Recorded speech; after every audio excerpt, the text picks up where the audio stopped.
कोमल की मम्मी के बार बार फोन आ रहे थे कि वो किस समय मायके आने के लिए निकल रही है। हाँ मम्मी, बस आधे घंटे में निकलूंगी, वही 1.5-2 घंटे लगेंगे गुरुग्राम पहुंचने में। रास्ते में बहुत जाम मिलता है, तो मेट्रो से आ जा। मम्मी वो अटैची और बैग भी है ना, इसलिए मैंने कैब कर ली है। आप टेंशन मत लो, मैं आ जाऊंगी। ठीक है कोमल, आ जाना टाइम से, मैं खाना तैयार रखूंगी। कोमल फोन पर कुछ और कहती, उससे पहले ही फोन कट गया। कोमल मायके जाने की तैयारी करने लगती है। रिंकू और दिशा की गर्मियों की छुट्टियां थी, इसी वजह से कोमल कुछ दिनों के लिए मायके रहने जा रही थी। मुझे ऑफिस के काम से न जाना होता तो मैं तुम्हें गाड़ी से छोड़ देता, पर बहुत अर्जेंट मीटिंग है आज ऑफिस की।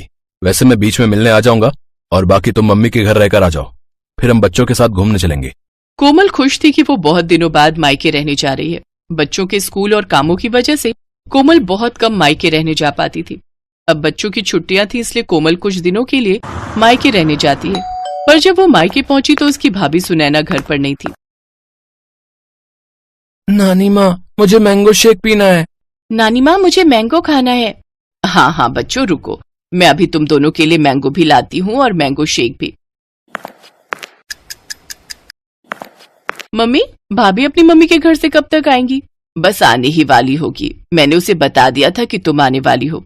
अभी कोमल पूरी बात भी नहीं कर पाई थी कि सुनैना अपने 2 बच्चों चारू और दीपू के साथ आ जाती है। अरे माँ जी, फ्रिज के सारे आम काटकर अपनी बेटी को ही खिला दिए या फिर 1-2 छोड़े भी हैं? कैसी हो कोमल? नमस्ते भाभी, मैं ठीक हूँ। वो बच्चे मैंगो की जिद। हाँ हाँ, आम का सीजन है और बच्चे अपने मामा के घर आए तो आम तो खाएंगे ही ना। ये देखो, मम्मी ने पके हुए बढ़िया दशहरी आम खाने को दिए, पूरे 5 किलो हैं। अब देख लो, पिछली गली में मेरा घर है, फिर भी मम्मी पापा मुझे सामान देते ही रहते हैं। मैं भी कुछ न कुछ ले जाती रहती हूँ, कभी खाली हाथ नहीं जाती। सुने ना, कोमल भी आम और लीची लेकर आई है, फ्रिज में रख दिए हैं। अच्छा किया, वैसे भी अब कुछ दिन यहाँ रुकोगे तो बच्चे तो कुछ न कुछ खाने को मांगते ही रहते हैं। अच्छा, मैं ये आम फ्रिज में लगा कर आती हूँ। सुनैना रसोई में चली जाती है, पर कोमल उस समय गुस्से में थी। मम्मी, यही वजह है कि मैं यहाँ आना पसंद नहीं करती हूँ। मेरा तो मन ही नहीं था कि मैं इस बार छुट्टियों में मायके आऊँ। सुधीर तो बोल भी रहे थे कि कहीं घूमने चलते हैं। मैंने ही उन्हें मना कर दिया कि नहीं, पहले मैं कुछ दिन मम्मी के घर जाकर आऊंगी, इसके बाद घूमने जाएंगे। बहुत बड़ी गलती कर दी जो मैं यहाँ आ गई। अगर भाभी का यही रवैया रहा ना तो मैं फिर कभी नहीं आऊंगी मायके। अरे सुनैना की बातों पर ध्यान मत दिया कर, वो ऐसी ही है। उसे समझ नहीं है कि कब क्या बोलना चाहिए। और ये घर मेरा है, तेरी माँ का है। अभी क्योंकि मैं जिंदा हूँ इसलिए तू अपनी माँ के घर आई है, आराम से रह। आज तेरे पापा जिंदा होते तो तेरे आने पर पलके बिछा देते। कोमल देखती है उसकी माँ की आंखों में आंसू आ जाते हैं, इसलिए कोमल उस समय चुप हो जाती है और बात को बदल देती। मम्मी, भैया को ना फोन मिला दो, उन्हें कहना मेरे लिए बंगाली रसगुल्ले लेते हुए आएंगे, बहुत मन हो रहा है। तभी कोमल का भाई आ जाता है। अरे मुझे पता है तू आने वाली है, इसीलिए मैं रास्ते में हलवाई से बंगाली रसगुल्ले लेता हुआ आया हूँ। ये ले, तेरी पसंद के बंगाली रसगुल्ले, वो भी छोटे वाले। नमस्ते भैया, कैसे हो? थैंक यू, आपको याद था कि मैं आने वाली हूँ। हाँ, मम्मी ने सुबह बता दिया था कि तुम आने वाली हो। और जीजू कैसे हैं, सब बढ़िया? जी भैया, सब ठीक है। देसी घी लाए हो? मैंने बोला था देसी घी खत्म हो गया, लेते हुए आना। अरे मैं भूल ही गया, सॉरी। काम की चीज तो तुम भूल ही जाओगे जो मैंने बोली है। बहन के लिए रसगुल्ले लाना नहीं भूले, और देसी घी भी मैं अपने लिए नहीं बोल रही हूँ। रिंकू और दिशा देसी घी के पराठे खाते हैं।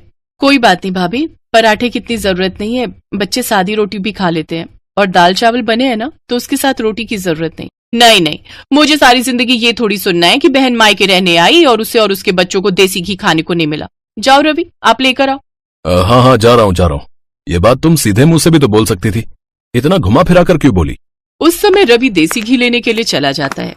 सुनैना आगे पीछे तो ठीक रहती थी, पर जैसे ही कोमल कभी रहने के लिए आ जाए तो वो ऐसे ही व्यवहार करती थी। इसी वजह से कोमल मायके आना पसंद नहीं करती थी। वो तो सिर्फ अपनी माँ और भाई की वजह से ही मायके आ रही थी। माँ, इतना याद रखो, मैं बस आपके और भैया के मुंह को यहाँ आती हूँ, वरना भाभी से मुझे कोई उम्मीद नहीं। कोमल का मन ही नहीं लग रहा था, क्योंकि उसकी भाभी सुनैना बहुत ही अटपटा व्यवहार करती थी। एक दिन सब लोग घूमने के लिए मॉल गए। पापा, हमें गेम खेलने हैं।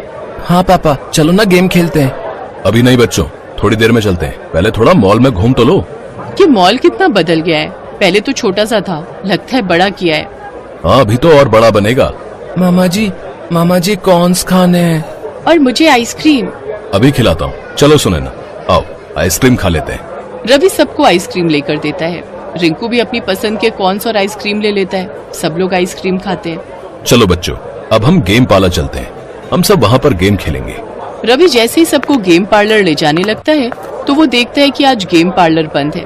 भैया गेम पार्लर बंद है। जी गेम पार्लर बंद है, काम चल रहा है। चलो बच्चों, अब तो गेम पार्लर बंद है, थोड़ा और घूम लेते हैं फिर घर चलेंगे। रवि सबको घर ले आता है, पर घर आकर सुनैना गुस्से में अपने कमरे में चली जाती है और रवि से बुरी तरह लड़ने लगती है। सुनैना, तुम फिजूल की लड़ाई कर रही हो। मैं लड़ाई कर रही हूँ? ये लड़ाई तुम्हारी बहन और उसके बच्चों की वजह से हुई है। तुम्हें जब चारू और दीपू ने बोला कि पापा गेम पार्लर चलो तो तुमने उनकी बात पर ध्यान नहीं दिया, और जैसे ही तुम्हारी बहन के बच्चों ने तुमसे आइसक्रीम और कॉर्न्स की फरमाइश की तुमने फौरन खरीद कर दे दिए। तुम्हारी बहन तो चाहती ही यही है कि हम दोनों की लड़ाई हो। वो आती है और हमारे घर में कलेश छिड़ जाता है। चुप हो जाओ सुनैना, कोमल सारी बातें सुन रही होगी, उस पर क्या बीतेगी तुमने सोचा भी है? कोमल इस घर की बेटी है, मेरी बहन है। अगर तुम्हारे घर में तुम्हारे साथ ऐसा हो तो तुम पर क्या बीतेगी सुनैना? थोड़ा होश में आओ, तुमने आज बहुत बोल दिया। कोमल सब कुछ सुन चुकी थी। कुछ देर बाद जब सुनैना शांत हो जाती है, रवि भैया, चारू और दीपू के एडमिशन की बात सुधीर जी ने स्कूल में कर ली है। आप चिंता मत करो, अब इन दोनों का एडमिशन भी रिंकू और दिशा के स्कूल में हो जाएगा। छुट्टियों के बाद आपको एक फॉर्म फिल करना है, बाकी सारी बात सुधीर जी ने कर ली है। जीजू को मेरी तरफ से थैंक यू बोलना। वैसे मैं भी उन्हें पर्सनली फोन कर दूंगा। इतने समय से एडमिशन की वजह से मैं बहुत परेशान था। सुधीर जी ने बहुत बड़ा काम कर दिया। कोमल वापस जा रही है रवि। सुनैना की बातों से इसका मन बहुत दुखा है। हाँ भैया, अब मन बहुत दुख चुका है और आप प्लीज मुझे रोकना मत। मैं नहीं चाहती कि मैं आपकी और भाभी के झगड़े की वजह बनूं। मेरी कैब आ गई है, मैं चलती हूँ। कोमल जैसे ही बैग उठाने लगती है सुनैना उसका हाथ रोक देती है। कोमल सॉरी, मैं जानती हूँ मेरी वजह से तुम्हारा मन दुखा। तुम हमारे लिए इतना सोचती हो और मैंने तुम्हें कितना कुछ गलत बोल दिया। ऐसे अचानक मत जाओ, सुधीर जी गलत सोचेंगे। कुछ दिन और रुक कर जाना। बच्चे बहुत मन से अपने मामा मामी के घर आए हैं, मैं ऐसे नहीं जाने दूंगी। मैं जानती हूँ मैंने गुस्से में बहुत गलत बोल दिया, पर मैं ये भी जानती हूँ कि तुम मुझे माफ कर दोगी। भाभी प्लीज आप मेरे से सॉरी मत बोलो, आप मुझसे बड़े हो। सारे गिले शिकवे दूर हो जाते हैं और मन की कड़वाहट खत्म हो जाती है। सुनैना और कोमल एक दूसरे के गले लग जाती हैं। सब कुछ ठीक हो जाता है। रिश्ते फिर से सुलझ जाते हैं। सुनैना ने अपनी गलती मानी और उसे एहसास हुआ कि जैसे वो अपने घर की बेटी है वैसे ही कोमल इस घर की बेटी है, और अगर उसके साथ ऐसा होता तो उसे कितना दुख पहुंचता। इसलिए सुनैना ने अपने व्यवहार को बदला और रिश्तों में आने वाली दूरियां खत्म हो गईं।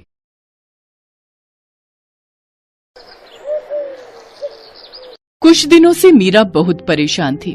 उसकी शादी के बाद जब जब वो अपने मायके अपने भाई भाभीयों से मिलने के लिए जाती तो सब उसे खूब लाड प्यार करते, उसकी खूब खातिरदारी करते, पर कुछ समय से वो उनके नेचर में चेंज देख रही थी, इसीलिए उसका मन भी बहुत उदास था। क्या हुआ बहू, तुम थोड़ी परेशान दिखाई दे रही हो? मुझसे कहो, मैं भी तो तुम्हारी माँ हूँ। माँ जी, शादी से पहले भैया भाभी मेरे से बहुत प्यार से बात करते थे, मेरी छोटी छोटी जरूरतों का बहुत ख्याल रखते थे, मुझे किसी भी चीज की कमी नहीं होने देते थे। पर शादी के बाद मैं जब भी उनसे मिलने जाती हूँ वो मेरे से ठीक से बात ही नहीं करते और यहाँ तक कि मुझसे मिलने भी नहीं आते, और मुझे उन्होंने बुलाना भी बहुत कम कर दिया है। आखिर ऐसा क्या हुआ है जिस वजह से वो लोग मुझसे बात करने से कतराने लगे हैं? हो सकता है बहू ये तुम्हारे मन का वहम हो। पहले तुम उनके साथ रहती थी ना, तो तुम्हें इस बात का एहसास नहीं होता था। अब तुम उनसे दूर हो इसलिए तो उन्हें ज्यादा याद करने लगी हो, तभी तुम्हारे मन में ऐसे विचार आ रहे हैं। मुझे नहीं लगता कि ऐसा कुछ उनके मन में होगा। एक काम करो, तुम कुछ दिनों के लिए अपने मायके रहकर आ जाओ, इससे तुम्हारे मन का वहम भी दूर हो जाएगा और तुम्हारा उदास मन भी ठीक हो जाएगा। थैंक यू माँ जी, मैं तो पता नहीं क्या क्या सोच रही थी। मैं कल ही मायके रहने चली जाती हूँ। एक काम करती हूँ, मैं उन्हें कुछ बताऊंगी नहीं, उन सबको सरप्राइज दूंगी। अगले दिन मीरा अपने भैया भाभी को सरप्राइज देने के लिए अपने मायके पहुँचती है, पर वहाँ पर तो ताला लगा हुआ था। अरे, घर पर तो ताला लगा हुआ है, हो सकता है निशा भाभी और अलका भाभी कहीं बाहर गई हो। थोड़ा इंतजार कर लेती हूँ। एक काम करती हूँ, निशा भाभी के मोबाइल पर फोन करती हूँ। मीरा अपनी बड़ी भाभी को फोन मिलाती है, पर फोन ही नहीं मिल रहा था।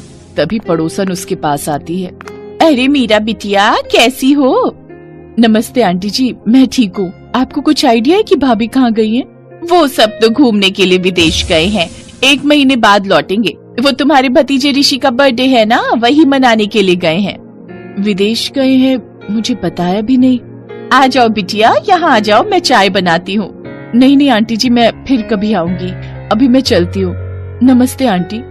मीरा के दिमाग में बहुत सी बातें चलने लगी। पूरे रास्ते कुछ न कुछ सोचती रही।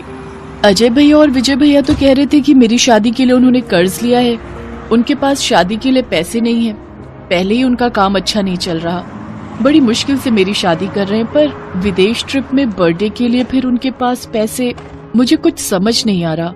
और यहाँ तक कि घूमने जा रहे हैं, वो भी देश से बाहर, विदेश में। मुझे एक बार फोन करके बताया तक नहीं। उलझन भरी बातें मीरा के दिमाग में चलती रहीं। जैसे ही वो वापस ससुराल पहुंची तो उसकी सास और पति दंग रह गए। अरे मीरा, तुम वापस आ गई? तुम तो भैया भाभी के घर रहने गई थी ना? क्या हुआ बहू, तुम लौट क्यों आई? भैया भाभी आउट ऑफ इंडिया गए हैं ऋषि का बर्थडे मनाने के लिए। सब लोग 1 महीने बाद लौटेंगे। मुझे एक बार भी फोन करके दोनों भैया और भाभी ने बताया तक नहीं। मैं यही सोच रही हूँ, कम से कम एक फोन तो कर देते। हमसे तो उन्होंने कहा था कि हमारे पास शादी के लिए पैसे नहीं हैं, इसीलिए अमित ने लोन लेकर पूरी शादी का खर्च उठाया था। वैसे मुझे ये बात कहनी नहीं चाहिए बहू, पता नहीं तुम क्या सोचोगी, पर उन लोगों के पास विदेश घूमने के लिए पैसे कहाँ आए, जबकि पूरी शादी तो हमने की है। यही देखते हुए कि उनके पास शादी के लिए पैसे नहीं है। ये तो तुम दोनों की लव मैरिज थी, इसी वजह से ना मैंने कुछ बोला, ना तुम्हारे ससुर जी ने, और ना ही अमित ने। छोड़ो विमला, ये सब कहने की क्या जरूरत है? बहू पहले ही बहुत परेशान है, ये सब बातें सुनकर ये और परेशान हो जाएगी। कोई नहीं, मीरा हमारी बहू है, हमारा खर्चा हो या इसके मायके वालों का, बात एक ही है। अगले 1 महीने तक मीरा के भाई भाभीओं ने एक भी फोन नहीं किया।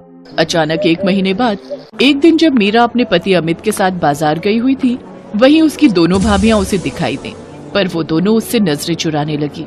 सुनो, ये तो निशा भाभी और अलका भाभी है ना? इसका मतलब ये लोग विदेश से वापस आ गए, पर इन्होंने आकर भी मुझे फोन नहीं किया। चलो तो मैं बात करती हूँ। छोड़ो ना मीरा, जब उन्होंने ही तुम्हें याद नहीं किया तो तुम क्यों उनसे बात कर रही हो? रहने दो। नहीं नहीं, ऐसे थोड़ी होता है। जरा पूछूं तो, वो मेरी भाभियां हैं, उनसे ये सब पूछने का तो मेरा हक बनता है। रुको, मैं अभी पूछती हूँ। मीरा जैसे ही अपनी दोनों भाभियों के पास जाने लगती है, उसकी भाभियां उसे देखकर इग्नोर करके चली जाती हैं। निशा भाभी, अलका भाभी, इधर। अरे, मुझे देखकर भी अनदेखा कर दिया। मुझे कुछ समझ नहीं आ रहा, आखिर ये माजरा क्या है? मैंने तुम्हें बोला था ना कि मत जाओ। देखो, उन्होंने तुम्हें देखा फिर भी नहीं रुकी। चलो अब घर चलते हैं।